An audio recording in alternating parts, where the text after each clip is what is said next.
हे समरथ परमात्मा, हे निर्गुण निरंकार, तू करता है जगत का, तू सबका आधार। कण कण में है बस रहा तेरा रूप अपार। तीन काल है सत्य तू, मिथ्या है संसार। घट घट वासी हे प्रभु, अविनाशी करता। दया से तेरी हो सभी, भव सागर से पार। निराकार साकार तू, जग के पालनहार। है बेअंत महिमा तेरी, दाता अपरंपार।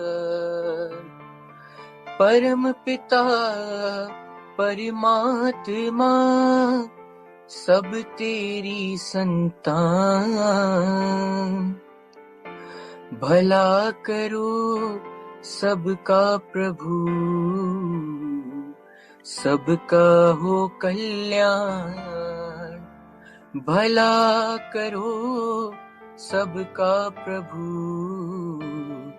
सबका हो कल्याण।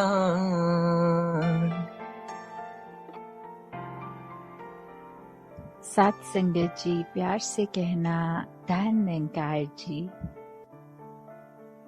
आज जहाँ संतों महापुरुषों ने सत्संग के दौरान अनेक पहलू पे ये ध्यान दिलाया कि जो सच है वो तो सदैव रहने वाला ही सच है, उसमें तो कोई भी चीज बदलती नहीं। पर ये जो दृष्टिकोण है हमारा, ये नजरिया, ये पर्सपेक्टिव, ये जरूर अलग हो जाते हैं अनेकों बार। और उसी तरह कैसे चाहे बात फिर वो एक सच्चाई की हो, तो वहाँ धर्म की भी बात रहती है। क्योंकि ये धर्म क्या है, ये सच्चाई, ये ब्रह्म ज्ञान जो ना बदलता है, ये युगों युगों से वही रहा और आगे भी इसने यही रहना है।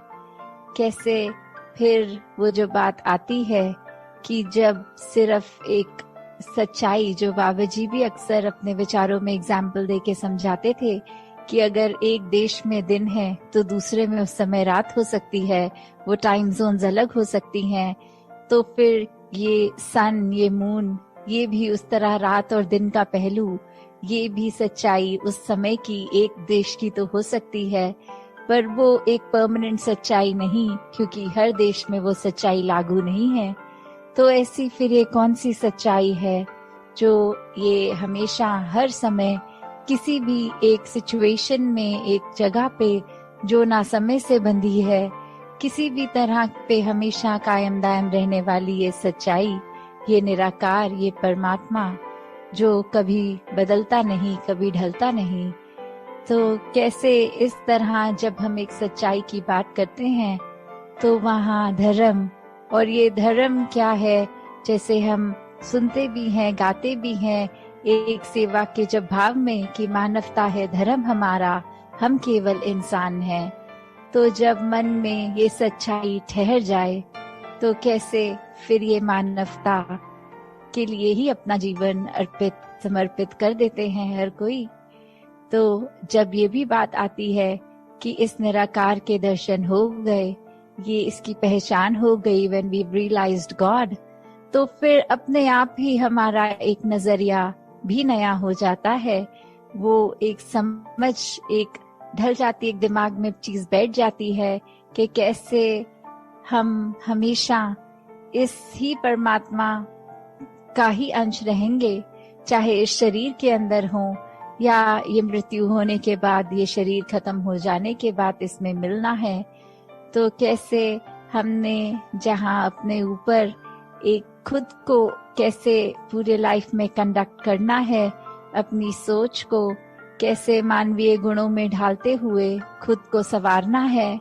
और वही बात फिर अगर एक पर्सपेक्टिव की होती है तो कैसे एक चीज अगर हम देखें वो अक्सर हमें हमारे मुताबिक अगर ठीक लगती है तो वो हम उसको सही डिक्लेयर कर देते हैं। और अगर एक कॉन्वर्सेशन भी कर रहे हो, किसी से बात भी कर रहे हो, और दूसरा अगर उसी में कोई फर्क अलग सी बात करे कि बोले कि आप जो कह रहे हैं वो आपके पॉइंट ऑफ व्यू से ठीक है, पर अकॉर्डिंग टू मी, मेरे अनुसार ऐसा होना चाहिए, और वो अपनी बात को किसी और ढंग से फिर एक नए एंगल से पेश करते हैं, तो कैसे फिर एक मन वही हमारा व्याकुल कि किसी तरह बस हम ये अब प्रूव करें कि हमारी बात, हमारा नजरिया ही इम्पोर्टेंट है, दूसरे का नहीं। जो तो समझ जाते हैं कि दूसरे की भी बात उतनी इम्पोर्टेंट, उनका नजरिया भी, तो वो तो आराम से एक बात को भी फिर भक्ति बना लेते हैं, उसमें भी परमात्मा का अंश देखकर, फिर इस सच्चाई से जुड़कर, इस परमात्मा से जुड़कर अपने आप को आगे चला लेते हैं। पर वही जो वाद विवाद की बात आती है, फिर कैसे फिर एक अपने आप को इस्टेब्लिश करने में ही ये इंसान जब लग जाता है कि अब मुंह से तो बात बोल दी है, अप्रूव करके भी दिखाएंगे, तो फिर वो बात सिर्फ एक नजरिए, एक पर्सपेक्टिव की नहीं आ जाती, वहां आ जाता है अहंकार, वहां आ जाता है स्वयं को श्रेष्ठ कैसे साबित करना, फिर वो एक प्रूव करने तक ही बात रह जाती है। तो फिर अगर अच्छा वक्ता होगा कोई, वो तो फिर हर हाल अपने आप का अपना नजरिया ही सही साबित कर देगा। तो बात सिर्फ ये नहीं कि सामने वाला कितना अच्छा बोल सकता है, हो सकता है उसको भी अच्छा बोलना आता हो, पर वो बात ये समझ जाए कि कुछ भी कह लेंगे, ये दूसरे इंसान के बात समझ नहीं आने वाली, तो अपनी एनर्जी और टाइम वेस्ट ना किया जाए, खुद को ही चुप कर दिया जाए और दूसरे के हाँ में हाँ कर दी जाए। तो कैसे फिर वही बात कि जो बहुत अपने आप को चतुर समझते हैं, असल में वही मूर्ख होते हैं। तो कैसे स्वयं को जब हमने ये अपने मन में ही श्रेष्ठ इतना बना लिया, तो फिर ये क्या हमें और किसी का नजरिया समझ में आएगा। क्योंकि एक बात इतनी सिंपल सी कि अगर हम कुछ ही मानवीय गुणों पे भी अगर ध्यान दें, तो ये जो love, compassion, peace, tolerance, respect, trust, ऐसे बेसिक जो बातें होती हैं, जो एक लिंगों में भी हमें अगर बात कर रहे हैं तो शायद बोलना भी नहीं पड़ता, वो एक मोतियों की तरह शब्द ये वाले वन बाय वन आ ही जाते हैं होठों पे, जबान पे। पर अगर फिर हर एक शब्द की गहराई में उतरेंगे तो प्यार कब हो पाएगा, वो लव का शब्द, वो वहां पे रिस्पेक्ट और ये ट्रस्ट साथ ही होता है। तो कैसे अगर हम ये कहें कि किसी एक व्यक्ति से या परमात्मा से हम प्यार करते हैं, पर हम उनको ना उनकी इज्जत करते हैं, ना उनको ट्रस्ट करते हैं, तो फिर क्या वो प्यार प्यार है? फिर वो नहीं रहता ऐसा। और वहीं अगर दूसरा पहलू भी देखें कि अगर हम किसी की इज्जत करते हैं, क्या उसके लिए हमारे मन में हमदर्दी नहीं होगी?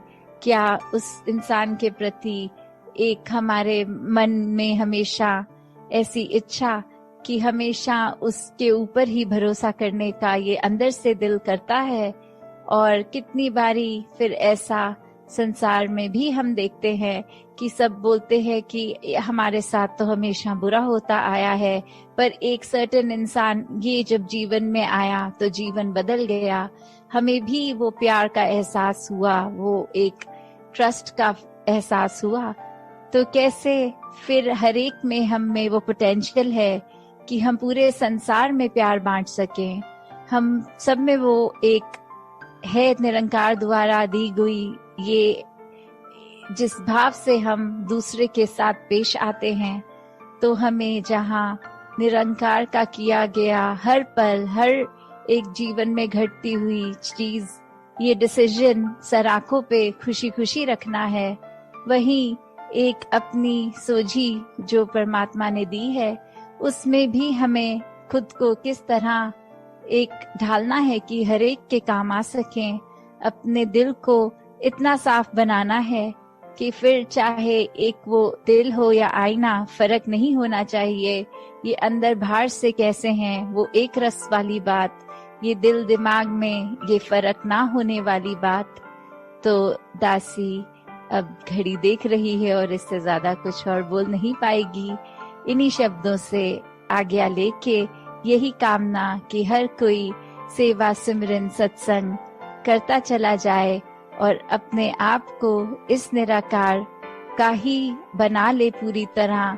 चाहे वो शरीर तो सेवा कर सकता है, पर मेन बात कि वो मन भी सेवा करे। वो शरीर तो सत्संग अटेंड कर सकता है और कानों में अच्छी बातें डाल सकता है, पर वो मन सच्ची बातें स्वीकार करके उन पर चल सके।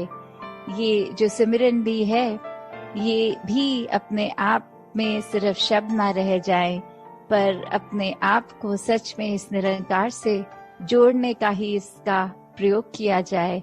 दातार सभी पे कृपा करे। साथ संगत जी, ध्यान निरंकार जी।